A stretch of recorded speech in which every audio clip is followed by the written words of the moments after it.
Tabea Sigiwangko, baku dapat lagi dengan saya, Vilo Karundeng. Saat ini telah hadir bersama-sama dengan kita pemuda adat dari Osing, namanya Mas. Biasa saya panggil Mas Dio. Tabea, Mas Dio, Tapi ya mungkin di boleh memperkenalkan diri ke teman-teman. jadi nama saya Feni Dionala Ardisa. Saya pemuda adat dari Osing, tepatnya dari Kampung Cungking. Mungkin ada beberapa yang teman-teman yang belum tahu eh, komunitas adat Mas itu ada di mana. Jadi komunitas adat saya itu ada di ujung timur Pulau Jawa. Jadi dia ada di Kabupaten Banyuwangi di Provinsi Jawa Timur. Dia ada di Kecamatan Giri, Kelurahan Mojopanggung. Jadi dia salah satu bagian eh, di Kelurahan Mojopanggung. Jadi biasanya nyebutnya Sanras Ojava.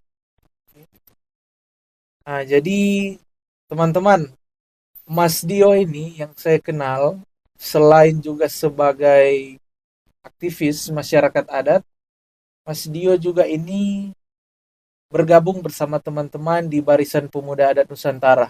Kalau kemarin kita sempat ngobrol, bincang-bincang bersama Ketua Umum Barisan Pemuda Adat Nusantara. Nah, kali ini nih telah hadir Ketua Dewan ya. Ketua Dewan ya, Mas. Ketua Ketua Dewan Dewan Pemuda Barisan Ketua Dewan Pemuda Adat Nusantara. Ketua Dewan Pemuda Adat Adat Nusantara. Nusantara. Oke, mungkin Mas Dio boleh menjelaskan lebih lagi tentang komunitas Cungking tadi, Mas? Ya, jadi komunitas adat Osing Congkeng ya secara lengkapnya. Karena secara besar dia ada di Osing, lalu kampungnya ini Congkeng. Jadi dia salah satu kampung tua yang ada di Banyuwangi. Karena kami punya leluhur itu bisa disebut dengan Buyut Congkeng. Buyut Buyut Cungking. Congkeng. Nah, di sana eh, menariknya kami dalam setahun itu melakukan 5 ritual adat besar. Jadi kita mulai dari hari raya, itu ada lebaran, lebarannya buyut kalau Lebaran kalau saya Ibu. pakai logat osingnya ya, Ya. lebarannya buyut. Jadi itu lebaran yang dilakukan sesuai penanggalan yang ada di sana. Kemudian kita pakai penanggalan Jawa yang lama, yaitu yang aboge. Lalu setelah itu ada Amin Pekin kami nyebutnya. Jadi dia kayak kalau Jawa umumnya bersih desa atau selamatan kampung kalau Oh Osing. ya. Jadi dia ritual komunal yang ada di kampung. Jadi seluruh masyarakat itu akan eh, melakukan ritual itu. Lalu setelah itu ada nyelamati sawah buyut. Jadi sawah itu bukan seperti sawah yang sekarang. Karena Hmm, kami itu melakukan ritual di Taman Nasional Baluran. Karena Baluran itu itu lokasinya di mana ini, Baluran? dia ada di sebelah utara. Dia ada di daerah Pantura. Oke. Kalau sekarang dia masuk di Kabupaten Situbondo. Oke. Jadi seluruh Taman Nasional itu menjadi Sawai Buyut Jongking Hmm. gitu. Jadi kami melakukan ritual di sana itu kalau orang Jawa biasanya disebut dengan ini bedol desa. Jadi dia jadi satu kampung itu kayak nggak ada orang sama sekali. Kami ritual Ke ke sana semua. Oke. Pernah dicatat itu bahkan sampai 120 mobil kendaraan apa roda 4 Hmm. truk ataupun pick up itu 120-an. Belum yang motor dan jumlah orangnya nggak tahu. Karena yang melakukan ritual itu bukan hanya dari kampung saya sendiri yang di Congkeng tapi Ya, juga kampung-kampung sekitar. di wilayah Osing berarti ya. Ya, Oke. lalu setelah itu ada resik kagungan. Biasanya kalau orang Jawa sebutnya eh, membersihkan pusaka atau gaman sama resik lawon. Jadi ada 5 ritual itu yang ada di komunitas saya. Nah, Mas, boleh ceritakan enggak ke teman-teman tentang sejarah tentang komunitasnya, Mas? Kalau sejarah dari komunitas saya sendiri, dari yang saya dapatkan itu ada sebutan itu sebagai buyut lumut. Itu orang yang eh, sepuh yang punya sawah, lalu menemukan katanya ini apa ada anak kecil Hmm. gitu, disuruh menjaga apa namanya sawah atau ladang padi itu, Hmm. tapi dia bermain, kalau Osing nyebutnya killing, kincir angin. Oh iya. Nah, jadi sampai ini apa padinya itu habis dimakan burung. Nah, itu dia lah apa marah. Nah, Siapanya yang mana? yang ini apa buyut lumutnya. Oh. Tapi saat apa dipanen ternyata ini banyak sekali. Gitu. Itu Hmm. salah satu sejarah yang apa ada di komunitas saya. Congeng sendiri banyak sekali apa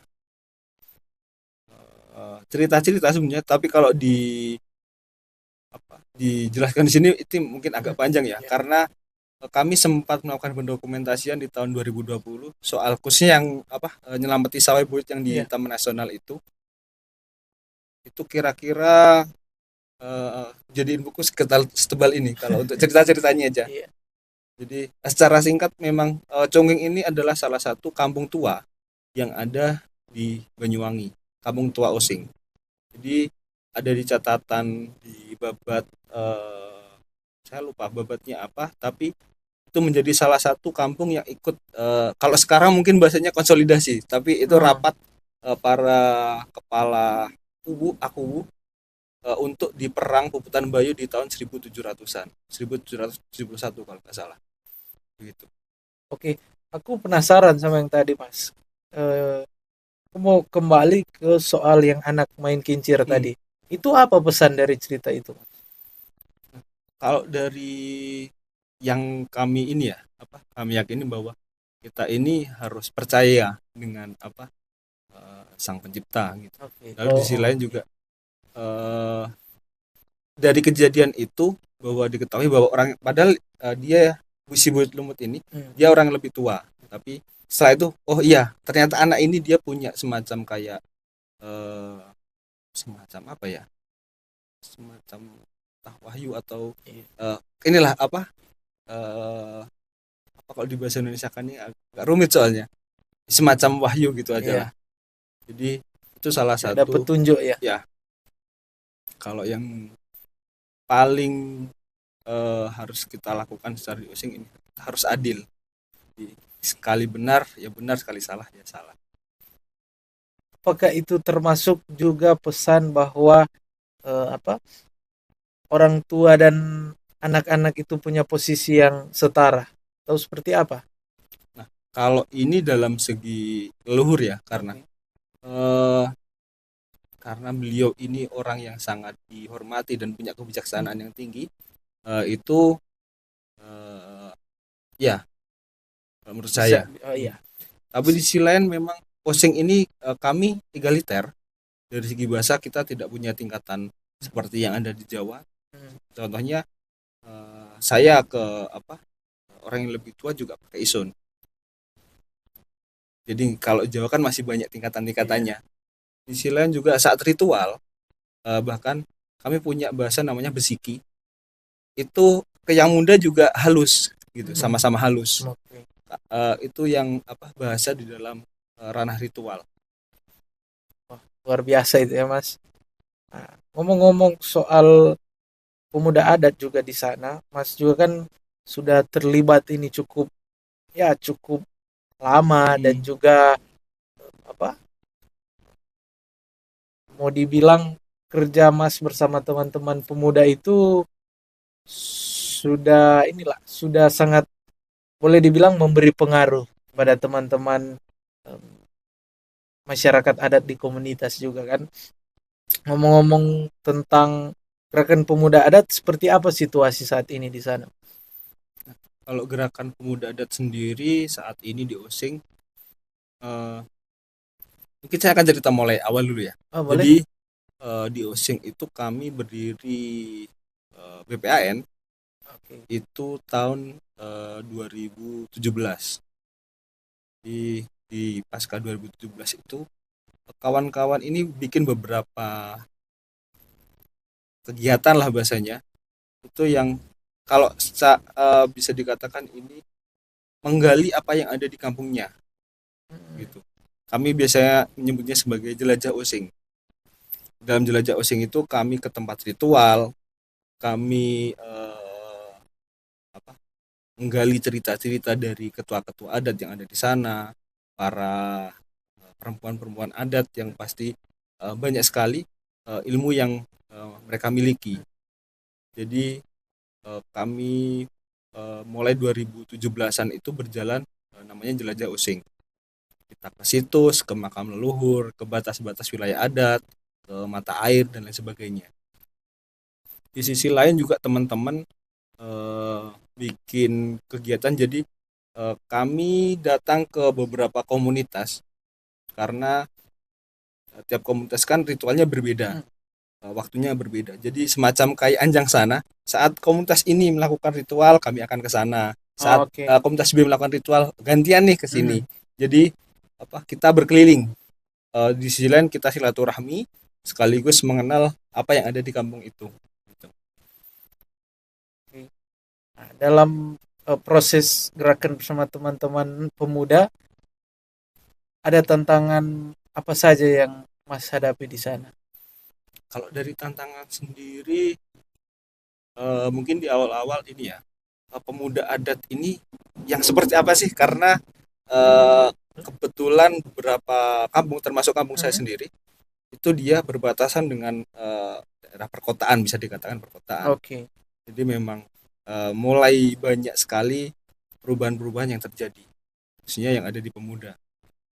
Banyak pemuda yang nggak kenal adatnya, akhirnya kayak semacam apa ya, memandang adat itu sebagai hal yang terpisah gitu. Padahal dia sebenarnya tergabung di masyarakat adat Oh, yang ada di kampung tersebut. Tapi karena perubahan-perubahan, akhirnya dia sudah tidak mengenal lagi identitasnya sebagai masyarakat adat. kemudian dari persoalan-persoalan yang muncul itu, bagaimana kemudian Mas Dio dan teman-teman pemuda adat di sana, khususnya lebih ke penggerak-penggerak Hmm. teman-teman pemuda adat ini kemudian beradaptasi dengan hal-hal tersebut. Nah, terkait adaptasi sendiri, mungkin menggunakan apa yang ada saat ini sebagai media untuk mengenalkan terkait adat yang ada di masing-masing komunitas, kayak menggunakan media sosial, dari tulisan-tulisan. Bahkan saya lupa tahunnya berapa, itu kita bikin namanya osing milenial. Jadi bagaimana orang milenial ini berosing gitu sebagai pemuda adat. Jadi mulai memasukkan, karena adat ini kan dia bukan sesuatu yang stuck kan, karena masyarakat adat juga mengalami perubahan zaman gitu kan, mengikuti perubahan zaman. Nggak harus, oh kalau dulu ini jalan harus pakai sandal, kan sekarang kita juga pakai sandal, bahkan kalau ada pertemuan-pertemuan kita juga naik pesawat gitu kan. Nah, kita bukan orang yang terbelakang gitu. Nah, dari kemajuan-kemajuan ini bisa digunakan untuk memperkenalkan adat, khususnya yang ada di gerakan pemuda adat. Nah, Mas, ini nih, aku sempat dengar bahwa Mas juga ini ada di sekolah adat. Nah, di sekolah adat sendiri kebetulan saya awal itu ada di tim inti saat menyiapkan sekolah adat, Sekolah adat apa namanya, Mas? namanya Pesinawan. Sinawan. Pesinawan.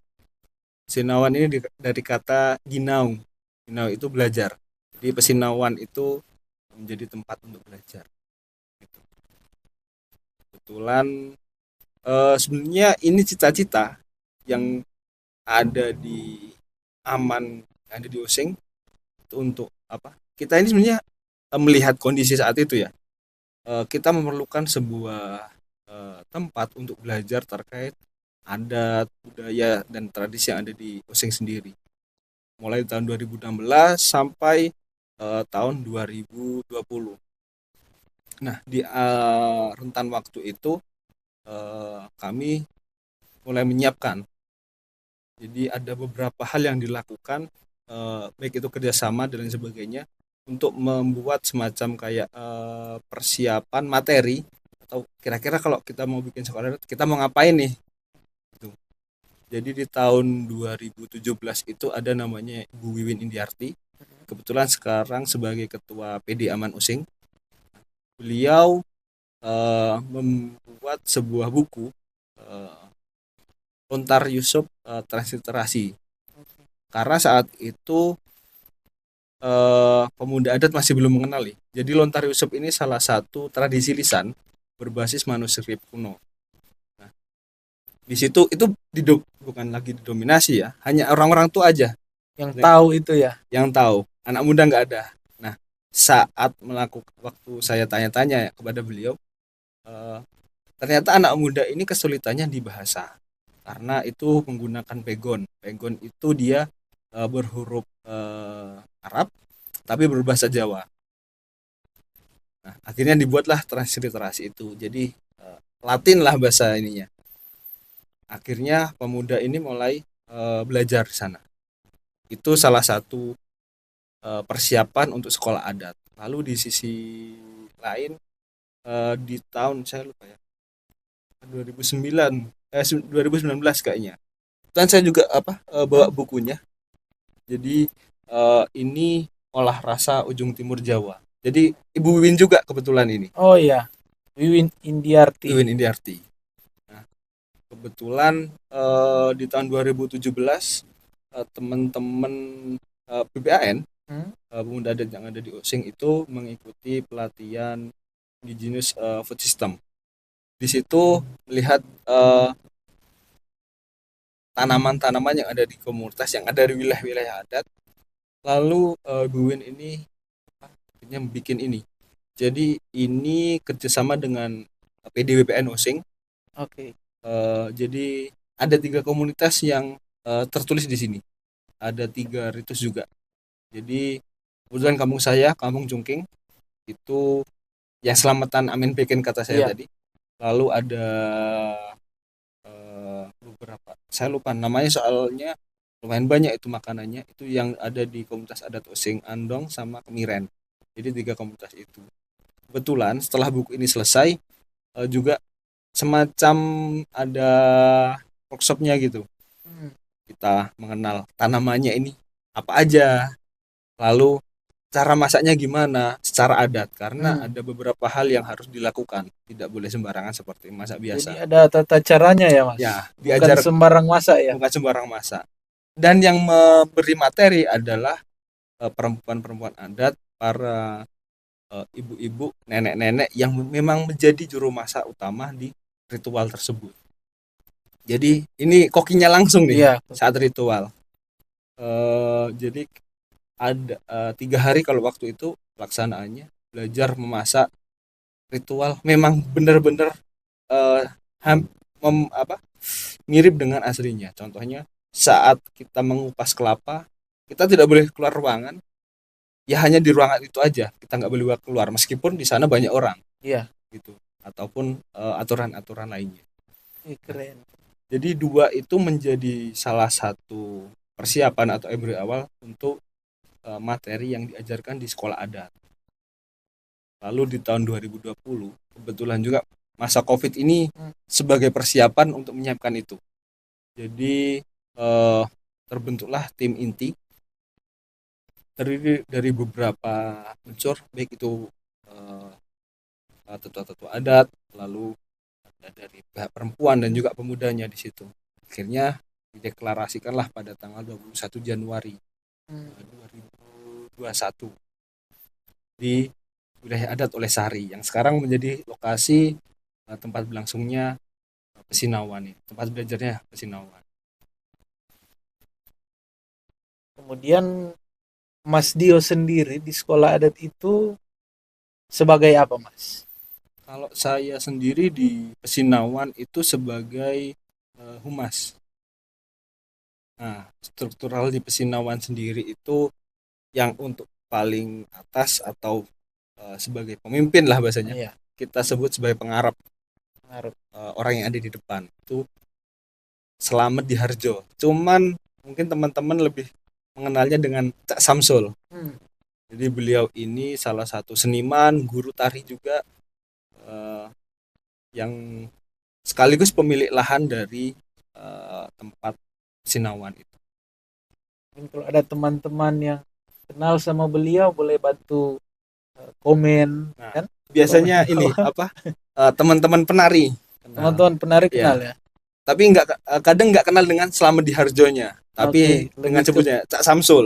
panggilan sayang-sayangnya Iya, ya. panggilnya Cak Samsul. Nah, itu lalu ada juga Ibu Win Indiarti ada di Iya. sana juga, beliau sebagai penasehat sekaligus biasanya yang apa, membantu menyiapkan materi-materi yang ada di sekolah adat. Selain itu ada beberapa teman-teman BPN seperti Jorgi, Hmm. sekarang jadi ketua PD BPN Osing, ada Ilham yang dulu menjadi ketua PD BPN Osing, lalu ada Gandis, ada Dinda Anggun, eh,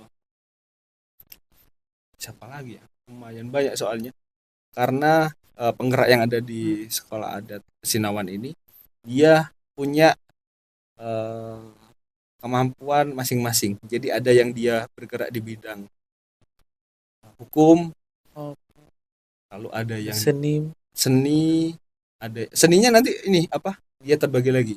Ada yang seni tari, seni musik, kerajinan, beragam sekali ya. beragam sekali. Selain dari yang Mas ceritakan tadi Hmm. tentang kegiatan-kegiatan di sekolah adat, kira-kira ada kegiatan lain juga enggak yang dilakukan yang mungkin belum tersampaikan? Nah, kalau kegiatan yang ada di sekolah adat sendiri, kami ada 2 kelas rutin biasanya. Eh, Hari Rabu itu ada kelas tari sama musik. Oh, 3. Hari Minggu itu ada kelas tari sekaligus materi adat, sama biasanya di hari Senin itu ada yang ngocan lontar Yusuf tadi. Memang kalau yang apa ngocan lontar Yusuf ini kebanyakan dari pengurus sendiri atau anak-anak BPAN gitu.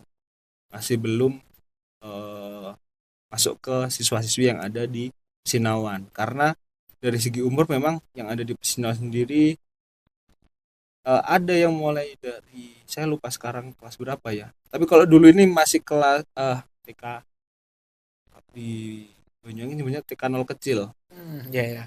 itu sampai ke SMA, bahkan sampai kuliah gitu. Jadi itu masih belum apa, kami eh, ajak untuk yang ini, hanya Ya. beberapa aja maksudnya yang dewasa. Mas, apa? Buku ini juga kan menjadi salah satu materi ya Iya, di teman-teman apa? Sekolah di adat. sekolah ada. Udah ada yang ini yang terampil enggak dalam membuat salah satu mungkin dari hasil olahan di sini? Kalau terampil mungkin eh, enggak ya, karena mereka enggak akan mencoba saat ritual karena masih anak-anak kan. Cuman karena ini sebagai embrio awal materi yang ada di sekolah adat, akhirnya setelah sekolah adat ini berdiri kami mencoba dengan hal-hal yang dasar mungkin. Kalau di sini ada makanan namanya pecel pete, itu yang eh, khasnya komunitas adat Osing Congkeng, karena setiap kampung ini dia punya ciri khas sendiri, meskipun namanya sama kadang ada bahan yang berbeda atau cara masak yang berbeda. eh Kemarin itu kami bikin kelas terkait kelemben. Jadi kelemben itu eh, makanan ringan yang ada di Osing, biasanya disebut dengan bolu yang kayak kura-kura itu. Hmm, Nah, itu mulai agak terampil itu. Bahkan kan di sekolah adat ini kami juga ini ya, kalau ada pesanan tuh bikin kan. Kadang anak-anak juga bantu gitu. Waktu apa? Untuk ini apa ya? Ngocok, ngocok ininya apa adonannya. adonan. Nah, Nah, kalau bicara soal kiprah nih Mas, kira-kira bagaimana di teman-teman di sekolah adat ini? kalau kiprah dari teman-teman di sekolah adat sendiri, kami pasti yang aku jelaskan secara lokal dulu ya. Hmm. Yang secara lokal sendiri teman-teman itu saat ada ritual, biasanya setelah kegiatan ritual ataupun eh, jauh hari sebelum kegiatannya, kan ada pentas-pentas yang ada di kampung-kampung. Biasanya anak-anak yang ada di sekolah adat ini dia akan tampil. Lalu kayak kegiatan yang ada di kabupaten gitu.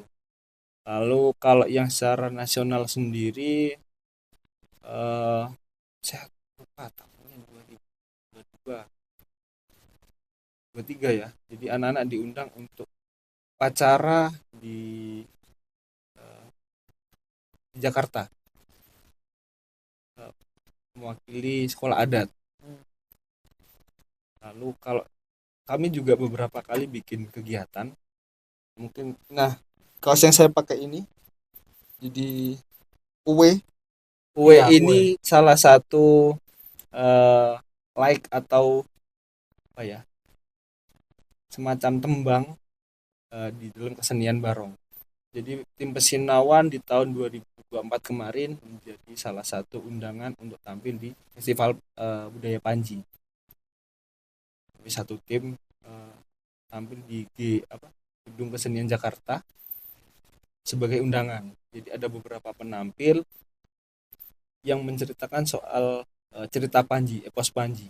Salah satu epos eh, yang ada, saya lupa kerajaannya mana ya. Sampai ke luar negeri bahkan ke Thailand dan lain-lain, ini ada Myanmar, eh, soal Raden Panji atau Inuh Kertapati. Sinawan sebagai salah satu undangan yang tampil di sana. Lalu kita juga beberapa kali melakukan dokumentasian. Ada Senandung Burdah, kami punya kegiatan itu mendokumentasikan salah satu kesenian eh, khas Osing yang biasanya dilakukan dalam ritual semalam suntuk saat ada bersih desa atau selamatan kampung tadi. Lalu kalau ada orang hitan ataupun nikahan ataupun ada hajat-hajat yang lain. Beberapa kegiatan kita juga kapan hari bikin beberapa ini ya pameran ya. Jadi bersama Aman waktu Hari Kebangkitan Masyarakat Adat kami bikin pameran soal peralatan-peralatan yang ada di Using. Yang sekarang mungkin sudah agak ini tidak sulit lah ya bahasanya, bukan tidak sulit untuk ditemukan di rumah-rumah yang ada di Using. Terakhir kami di tanggal 21 kemarin jadi bikin beberapa agenda waktu ulang tahun. Salah satunya itu pameran kesenian gandrung. Jadi tema kami memberanikan diri untuk memberikan tema di ulang tahun yang keempat kemarin. Itu terkait gandrung. Gandrung itu salah satu tarian khas Osing yang sekarang bisa digunakan untuk menyambut tamu. Jadi ada beberapa perjalanan-perjalanan sejarah yang menarik untuk dikulik. Itu kami bikin pameran pameran gandrung dari masa ke masa. Jadi mulai menemukan piringan hitam, kaset, bahkan baju dan foto-foto lama. Foto paling tua itu 1809 berapa gitulah. Lalu di situ juga kami bikin lokakarya soal mupuh. Jadi mupuh itu kalau bahasa Indonesia gurah, untuk ini membersihkan hidung, mengeluarkan lendir dan lain sebagainya. Khas Osing yang bisa digunakan untuk penari gandrung karena dia menyanyi juga. Lalu malamnya itu pentas seni, anak-anak tampil semua. Juga kami mengundang maestro gandrung, pakarnya tari gandrung untuk hadir di sana, memberikan contoh bagaimana cara menggandrung. Sekaligus ada beberapa gandrung-gandrung muda tampil semalam sampai jam 12 malam. Kalau aslinya memang sampai subuh biasanya. Karena ada anak-anak kami selesaikan jam 12. Oke, mungkin itu beberapa kiprah yang dilakukan oleh teman-teman di Pesinawan. Luar biasa sekali ya, Mas Dio. Ya, jadi teman-teman dari cerita-cerita Mas Dio tadi, kemudian kita boleh belajar bagaimana kemudian pemuda adat nih, Mas Dio nih, aktif dalam gerakan Barisan Pemuda Adat Nusantara. Dan kemudian dari tidak terlepas juga dari persoalan-persoalan ya yang sangkut paut dengan pemuda yang lupa dengan kampung, persoalan-persoalan yang hadir di tengah-tengah komunitas masyarakat adat.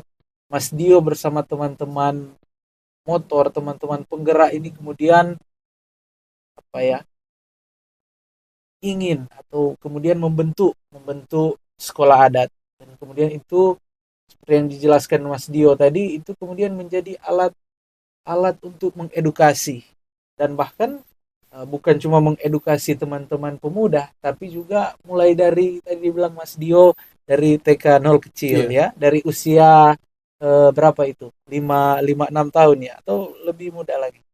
ya sekitaran segitulah. Iya, sekarang segitu. Oke, Mas Dio, kira-kira ada pesan enggak yang ingin disampaikan kepada teman-teman pemuda, khususnya pemuda adat?